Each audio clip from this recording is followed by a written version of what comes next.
about 2002, beginning of 2003, I was paroled from Corcoran State Prison, 4B1 Left 3 shoe program, which is a extensive lockdown unit, violent unit for people who have been violent cases in prison, stabbings and so forth, gang-related activity.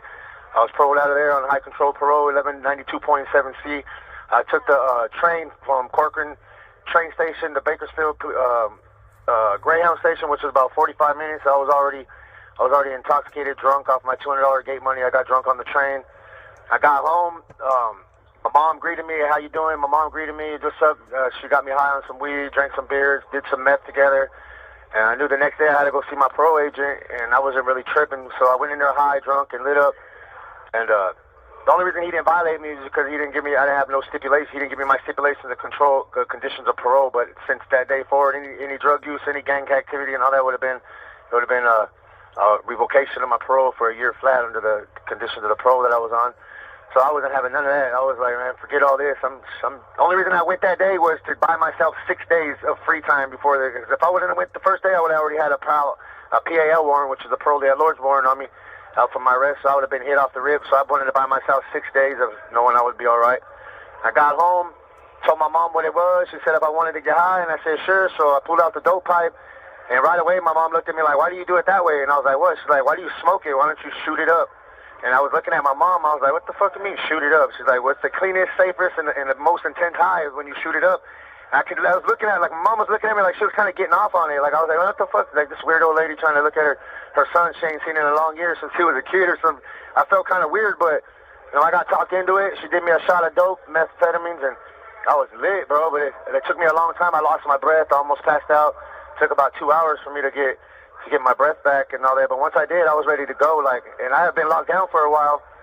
And I had some homies that were murdered by gang rivals against the blacks and other neighborhoods in the area, and I wanted to get my get back because I had been incarcerated, having to do the Sereno program where it's really not no gangbanging stuff besides like street gangbanger. It's a different kind of banging, and I wanted to get my homeboys get back. So when you do that meth, it enhances any tendencies you have, like homicidal, psychosexual, homosexual, suicidal, homicidal. So, right away my tendencies enhanced, and I was already a violent person by coming from a violent environment. It's been tuned in me. I'm not, like I said, I was telling you earlier, I'm not racist. I'm not racist by default. I'm racist kind of by conditioning, being conditioned to be a Sereno or conditioned to hate anything black, any of that race. You know what I mean? It's all automatic riot, fight, still, stab, still, no talking it out, no coolness. So here I was tweaked out, going crazy on the streets. I mean, it felt like I was out only a couple of days, but it turned out to be months. I was awake. It's not like I lost the track of time. It was more like it was just all one day. The day never ended, and I never tripped on it because I was so high. And then now after I've been tuned. Now I've been a fine-tuned individual. I didn't do no drugs, and smoke no weed, and smoke no cigarettes, and drink no alcohol. The whole time I'm busted, been doing these 15 to 20 hours of working out a week. Now here I am, straight day 2, twacked out to the max with that foreign substance. So it hit me, it magnified it. The intensity, like your first time getting high after a long time will make you have it. This is like the best high. Why crack smokers chase that crack hit, because it's the first initial hit, that high, that ringing, that pop, bing. They're like, damn, that's what they chase. So here I am, spun out, and I never even was thinking about ever getting caught, getting in trouble. None of it. It was just go, go, go, go. And people were like, that dude's out here trying to prove something. And I wasn't trying to prove nothing. Like I already proved myself in the system, behind the walls. I was more out there trying to make a statement, and the statement was, I just didn't give a fuck. I was here. This was my hood. I was going to get back from my homeboys. This turtle boy from Water Bakers was back on the streets. That was a statement I made. And it went from making a statement to now just pretty much surviving off a drug-induced instinct. Like everything was drug-induced. Every instinct I had was just based on quickness. And I wasn't doing what I did because I was high. I just did it while I was high. I think if I would have did it sober, I would have probably been a lot more better. I would have probably hurt a lot more people, or been a lot more assertive in what I was doing, besides being scatterbrained and shooting up a block when I could have shot up an apartment and hurt people. And instead of shooting at a crowd of people, I could have aimed at individuals. That degree of nature will. And ain't nothing could stop me. My homies couldn't tell me nothing. My mom couldn't stop me. And ultimately, the thing that wound up stopping me was myself. Was my body shut down. I guess after so many weeks or months of going hard with no water, and you can't see, your body just say, that's enough. I gotta go.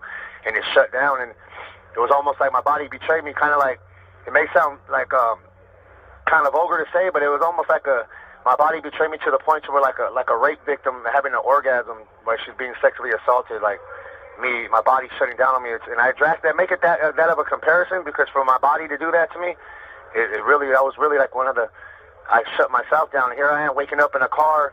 I can't see out the back window. I can't see out the passenger side window because there's shit cluttered in it, and the windows are tinted. But I'm seem to be surrounded by police cars, and they seem to be yelling something at me through. And I don't know what it is. And like I said, I don't know but I know the sirens are on, guns are pointing at me through the windshield in the car. I don't know if they want me to roll the window down, if they want me to open the door.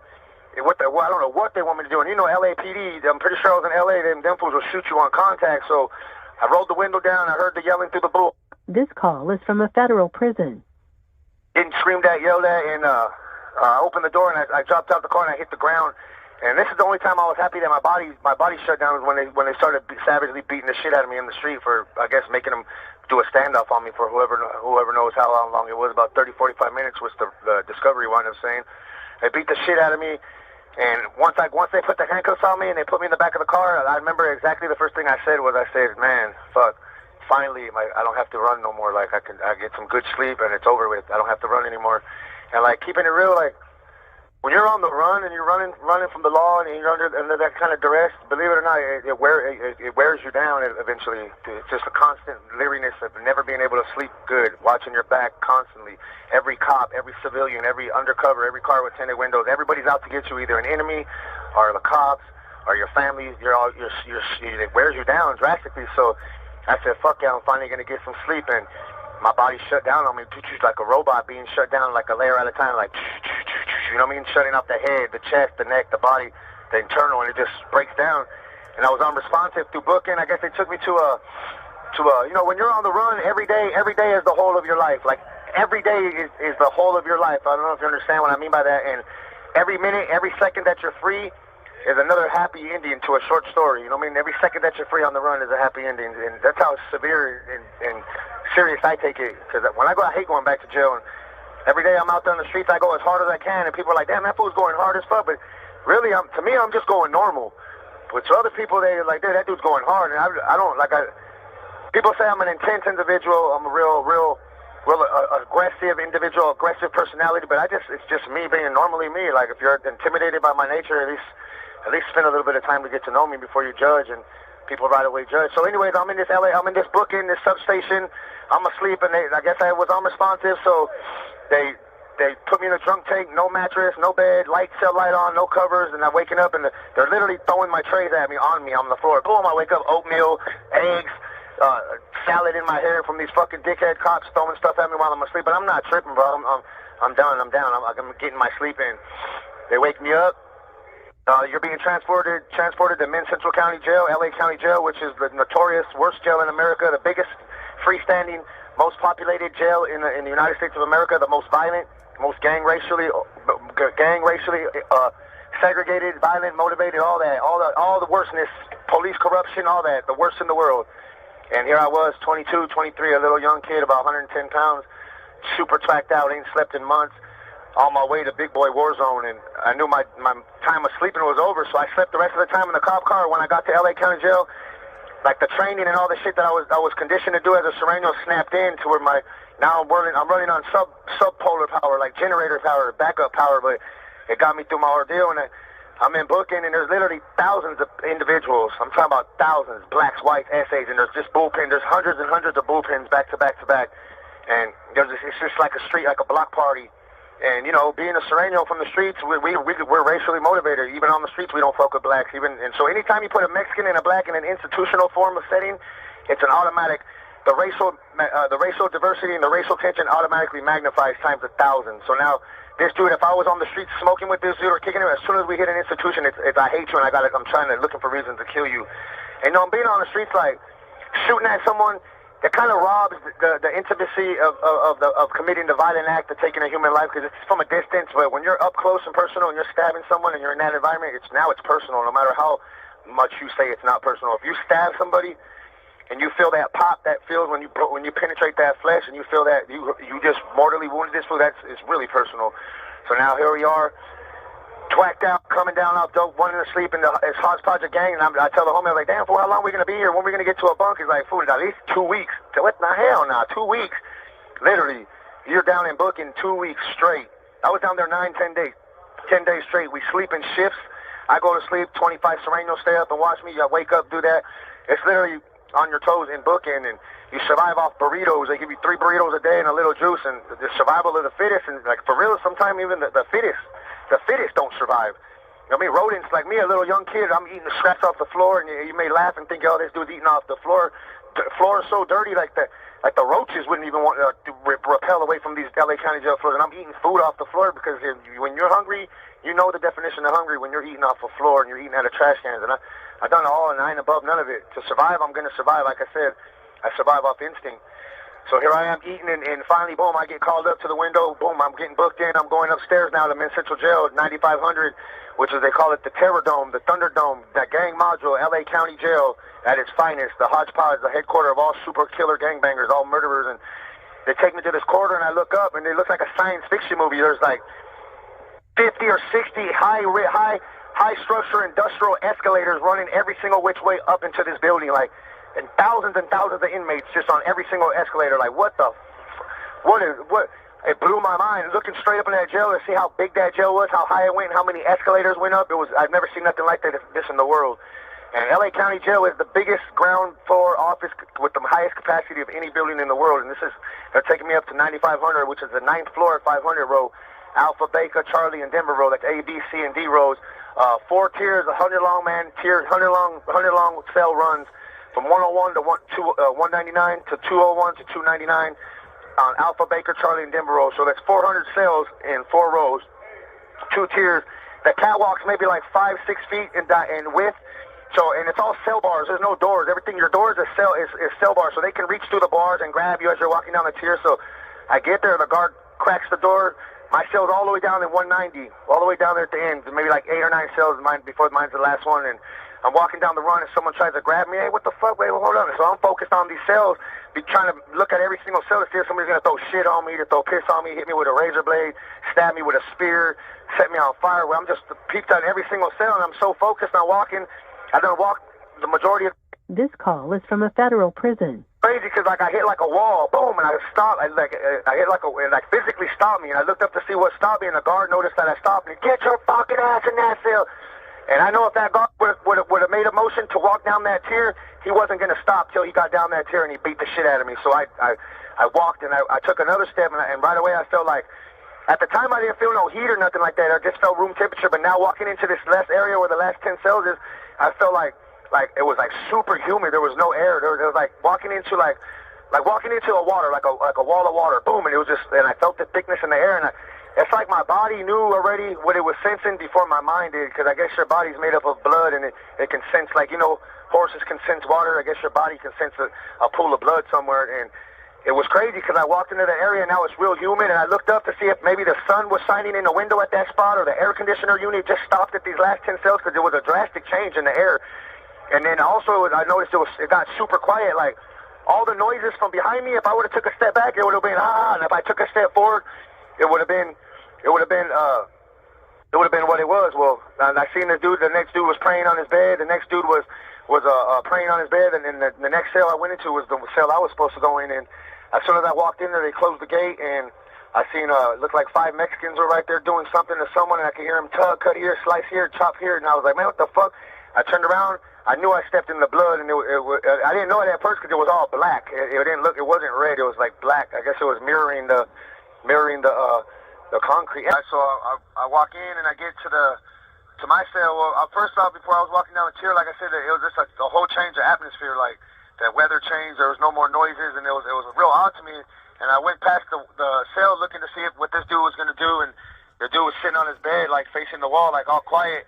And I noticed there was really no more noises. Like it was like if I would have back step, it would have been the noises would have started. It's like I entered like a realm. But like I was saying earlier, it's like my body already sensed what I was going to be walking into, like before my mind did. Because like I said, a horse can know where water is. I guess your body knows when there's be a large amount of blood or something. So then I passed the next cell, and this dude was down on the knees praying.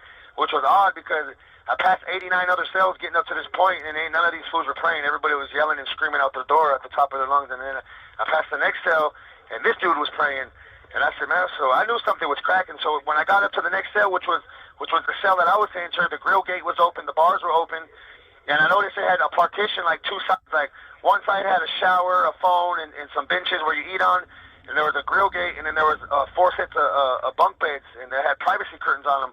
So as soon as I stepped in, the guard started closing the gate behind me. Boom, and it closed, and I knew I stepped into something real thick and nasty, and I looked down, and it looked like it was motor oil. It was like, it looked black. I don't know if it was the blood was mirroring the concrete, the way the color of the concrete, or, you know, when, like I was saying earlier, there's something about being around just that much human blood. Like you asked me yesterday what it smelled like, and I said coppery, and I think that was like a cliche, a kind of cliche response because we're under the gun, and I could tell you, like, at that time, that blood, that amount of blood, I can't even say it had an odor. I could say more like it had like a feel to it, like a essence, and it was like mostly I think of what I smelled was the panic and the fear and the sweat coming off the individuals in the cell, because I heard them saw his body, get him over here, try this, just cut here, and I knew instantly what these fools was trying to chop somebody up and cut this body up, and right away they turned around, they seen I wasn't black, so they're like, hey fool, just get up on your bed, we got this. So, you know, me being a Sereno and being trained from all this, I already knew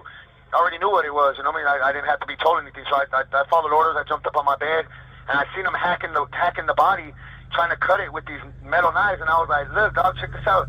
If you tear strips off the sheet, and you like use it like a saw, it'll cut through the flesh. Once you twist up the sheet, you cut it and saw it, and it'll cut through the flesh, and it should cut through the bone. The thinner like the wire, like a nylon material, we were gonna tear our mattress apart and get the real fine nylon thread in there and braid it and start sawing his body up. So dude pulls the body out from behind the partition wall where the toilet's at, and because they had him behind the wall, I guess. So you know, they had sheets and stuff, so the blood wouldn't go out of the cell. They had sheets and blankets and shirts blocking the doorway. So when they pulled him, they propped his leg up on the bed, and they put the sheet, the torn piece of sheet behind his calf, and one dude standing on his leg, and it was like pulling it like a workout, you know, like an analysis machine, like one up and down, like sawing through his legs, and it sawed right through his calf, like through his not his calf, but underneath his calf, like his Achilles too. This call is from a federal prison. And it was crazy that when they seen that it actually worked, how excited these fools got. They're like, oh shit, it works. But I guess they couldn't saw through the bone, so dude snapped the leg like you would a 2x4 after you cut it with the saw and you got it propped up and you kick it in the middle and you break it, snapped his fucking foot off and sawed off through the rest of the foot. And then everybody knows about LA County jail toilets. They'll suck a they'll suck a bowling ball down the fucking drain. So they flushed the foot and the piece of the foot, and it went down, and they were so excited. It was crazy that the way I looked at it, I would literally seeing them like, oh my God, we might get away with this. Like, they were excited. They were anxious to start sawing off the rest of this dude's body. And they were using the sheets, and I was just sitting there tearing sheets off, just handing them down the sheets, and somehow the toilet plugged up, and all of a sudden blood just was flooding everywhere, all over the cell. It started going out on the run, and once it started going on the run into other people's cells, everybody started yelling and screaming, blood, oh my God, blood, blood. So at some point, the dudes in the cell, for some reason, they started like pushing all the blood and the water out of the cell, like as if to see, like, you know, like, oh, as long as they come by and they see our floor don't have blood and shit on it, they're not going to search our cell. We're going to be okay. Like, I don't know what the fuck they were thinking, pushing it all out of the tier, but you would be surprised how much blood a human body has when it's being cut to pieces, and it was an extremely a lot of blood. Well, sooner or later, the COs come and they're going cell to cell. Finally, they get back to our range, and they know, they see it. They're instantly, bro, get the fuck down. I'm on the top bunk, and out of the whole process, fighting at LA County Jail, fighting a murder in LA County Jail for 2 years for something I didn't do. Like, I was out there doing all these crazy crimes and not getting caught, and for me to get caught and get life for something that I didn't partake in any way would have fucked me up. But the worst thing about it all was when they made us get thrown face down in that dude's blood. Like, they wanted your face in that dude's blood. They wanted your face in the blood. They wanted, like, my mouth to be in that blood. Not my cheek on the ground. They wanted nose, face in the motherfucking blood, bro. And that was, and you know, when you bite your lip or you cut your mouth and you taste your blood in your mouth, that's a taste you don't forget. But I can't even describe it. The taste of this blood, that was this kind of semi-coagulated blood. That was, blood dries quick, and I guess it sucks up the atmosphere, the oxygen from the air. Like like the air in the cell was real stale. Like it was almost like being underwater. I guess from all that amount of blood sucking all the H2O out of the air or some shit. I don't know, but they made us put our face in that blood, bro. And then they came in there, they handcuffed us, they beat us the shit out of us, and then they literally dragged us on our faces all the way down the 100-man run to the door in that dude's blood, and then threw us in cells that we didn't have no water, we weren't able to take showers, and through it all, like my body, I was just coming in off LA County booking, 9 days, been from the streets killing my body. My adrenaline was just, I ran out of adrenaline and I rushed, I fell asleep, and I went to sleep, and I woke up, and keeping it real, like the reason my was dropped, I missed from the cases is because I gave state evidence. Like I told, I didn't tell them. I said what I did. I said I walked into the cell, and the dude was dead, and they were chopping the body up. I didn't see who killed it, but because of my evidence and what I turned over, my case was dropped. But I still sat there, and after I was placed in 3500, which is Fish Row in LA County Jail, which is another Alpha Baker Charlie Denborough of 100 cells, single man cells. But Fish Row means you don't get no mail, you don't get no commissary, you don't get no visits, you don't get no bail hearing, you don't get no nothing. And I was I was K10, which is keep away to the 10th power, meaning I couldn't contact family, I couldn't contact media. So I was stuck, dog, and going through that was just, but like I said earlier, like I wasn't worried about getting no time or getting in trouble because I knew 100%, like I didn't do shit. I didn't do anything. I was good. You know what I mean? If they would have came and they asked me my part in it, and I said I jumped up on the bed. 3 other dudes that were the suspects in there said the same shit that the new guy just got. They didn't even know my name. They knew I was a Sereno, but they didn't know my name. They just knew they said he just got on his bed and he stayed out the way. But to keep it real, to get it all up off me, if they would have asked me what my partake was, and I said, you know what, I tore him. I gave him some sheets. You know what I mean? If they wanted to know that, I would have copped out to illegal decomposing or illegal disposing of a corpse or something like that, which is a misdemeanor. But they wound up dropping my charges. But I still fought that case for a year and a half, almost 2 years in LA County Jail, and that's where the book I told you, the Game Is to Be Sold, Not Told, published under Gustavo Guzman, that's on Amazon.com right now. That's where that book derived from. And if you read the back of that book, it said while placed on K10 fighting the murder case. That's where that book derived of. And the dude, all the other six Serenos in there, they all got life. One of them, they were seeking the death penalty on all of them because there was dismemberment, mayhem, torture. It was all the above, and it was premeditated. But the whole moral of the story isn't to say what us inmates did. This is what the moral of the story is, that the COs know in LA County Jail, if you place a black person in a room, in a cell with a Sereno, and that door closes, they are going to kill each other, and they don't give a fuck. They do it every single day, dog. That's the kind of pressure that we're under here. Like, I'm a Sereno. I can't refuse any cellie. So if they were to bring an enemy to my cell, I can't say, no, he can't come in here. He has to come in there, and then once the guards leave, I got to deal with them. And usually they want them dudes to die. So, yeah, it was the inmate's fault because they acted, but really we had no option because we're soldier under rules. That's what the SUR stands for, soldier under rules, soldier under recognition. And we're trained as a militant army to have no compassion. It's all business, and it's always personal when it's the other race. So, the reason I tell that story too, and I wanted to expose that, this is an LA County Jail, Men's Central Jail, and this happens every day. Like the guards and shit like that, they're most corrupt guards in the world, bro. They don't give two fucks about you. Robert Downey Jr. did a year in LA County Jail, and he donated $6 million. This call is from a federal prison. So he could upgrade the camera system, you know what I mean? Because if he did it so the guards were being watched, you know what I mean? If you look on Google, you'll see that 200, 300 indictments for individual sheriffs were indicted from anywhere from murdering to extortion charges from inmates, taking out hits for inmates, placing the inmates in fucked up positions, taking out hits for Mexican mafia. So, that's what the moral of the story is that even in the prison I'm at, like, you go to prison and these guards, you go to the shoe or you go to the hole, and these guards will throw away all your personal property, which I'm going through right now, with your kids' pictures, your family pictures. You got a life sentence, your people died.